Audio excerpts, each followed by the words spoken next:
തദ്ദേശ തെരഞ്ഞെടുപ്പിനുള്ള രണ്ടാം ഘട്ട വോട്ടെടുപ്പ് നാളെ. തൃശൂർ മുതൽ കാസർഗോഡ് വരെയുള്ള 7 ജില്ലകളിലെ 604 തദ്ദേശ സ്ഥാപനങ്ങളിലേക്കാണ് തെരഞ്ഞെടുപ്പ്.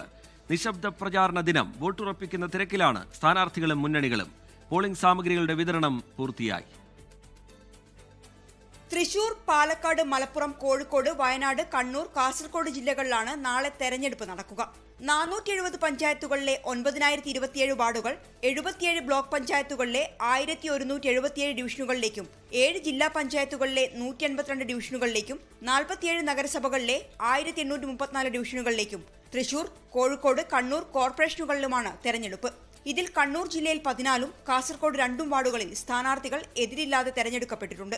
സംസ്ഥാനത്ത് ഏറ്റവും കൂടുതൽ പ്രശ്നബാധിത ബൂത്തുകളുള്ളത് കണ്ണൂരിലാണ്, 1025. മലപ്പുറത്ത് 277 പ്രശ്നബാധിത ബൂത്തുകളും 18 അതീവ പ്രശ്നബാധിത ബൂത്തുകളുമുണ്ട്.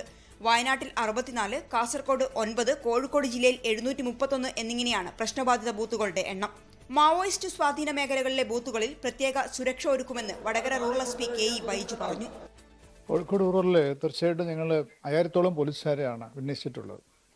ഞങ്ങൾക്ക് 577 ആണ് സെൻസിറ്റീവ് ബൂത്തുള്ളത്. ഇപ്പോൾ മാവോയിസ്റ്റ് അഫക്റ്റഡ് ബൂത്തുണ്ട്, അതുകൂടാതെ ക്രിട്ടിക്കൽ ബൂത്തുണ്ട്.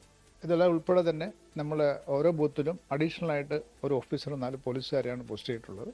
ജില്ലകളിലെ പോളിംഗ് സാമഗ്രികളുടെ വിതരണം ഉച്ചയോടെ പൂർത്തിയായി. അതേസമയം നിശബ്ദ പ്രചാരണത്തിന്റെ ദിവസമായ ഇന്ന് വിട്ടുപോയ വോട്ടേഴ്സിനെ കണ്ട് വോട്ട് ചോദിക്കുന്ന തിരക്കിലായിരുന്നു സ്ഥാനാർത്ഥികൾ. News bureau 24. ലോകത്തെവിടെയായാലും ഏത് സമയത്തും 24 വാർത്തകളും ഓഗ്മെന്റഡ് റിയാലിറ്റി പാക്കേജുകളും എക്സ്പ്ലെയിനറുകളും വിശദമായി കാണാൻ ഞങ്ങളുടെ യൂട്യൂബ് ചാനൽ നിങ്ങൾക്ക് സബ്സ്ക്രൈബ് ചെയ്യാം.